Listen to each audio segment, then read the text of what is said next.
करंजगाव येथे 4 दिवसापूर्वी भिल्ल समाज बांधवांना एका गटाकडून अमानुष मारहाण करण्यात आली। याबाबत अद्याप पोलीस ठाण्यात गुन्हा दाखल करण्यात आला नाही। या घटनेच्या निषेधार्थ आज आदिवासी बचाव समिती महाराष्ट्र राज्याच्या वतीने पोलीस निरीक्षक संजय ठेंगे यांना निवेदन देऊन घटनेचा निषेध व्यक्त करण्यात आला।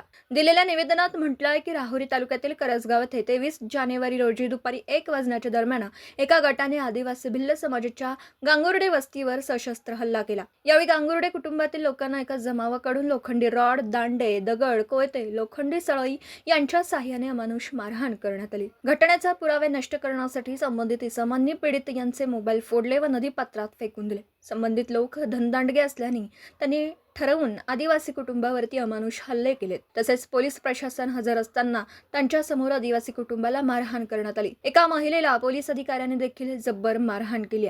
त्या लोकांनी राहत्या घरावर हल्ला करून वृद्ध, पुरुष, महिला यांना घरात घुसून मारहाण केली। मारहाण करीत असताना त्यामध्ये जातीवाचक शिवीगाळ करत यांना गावातून हाकलण्याचा गावाचा ठराव घ्या। तसेच एका महिलेला बाथरूमचा दरवाजा तोडून बाहेर काढलं आणि तिला लज्जा उत्पन्न होईल अशा पद्धतीने वर्तणूक करून विनयभंग केला। अमोल बाळासाहेब गायके, गणेश कोबर्णे, शोएब पठाण, विश्वास पठाण, बाळकृष्ण कोतकर, अनिल बाळासाहेब लोंढे, अजित कोतकर, रामेश्वर लोंढे, इस्माईल पठाण, गोविंद कोतकर तसेच इतर अनोळखी लोकांनी या महिलांना जीवे मारण्याच्या उद्देशाने जब्बर मारहाण करून विनयभंग केला। सदर प्रकरण हाताळताना पोलीस प्रशासनाने घटनेचं गांभीर्य लक्षात न घेता पोलीस संरक्षणात महिलेची नियुक्ती केली नाही।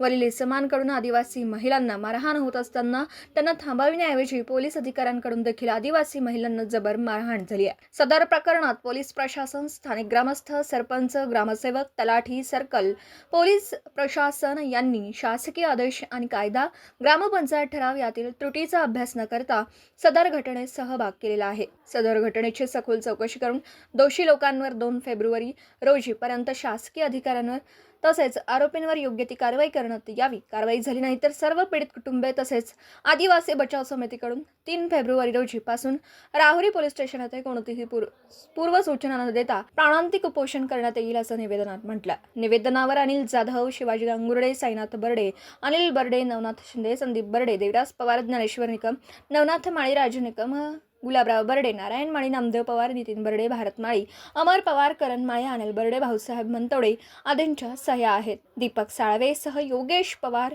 न्यूज 14 राहुरी।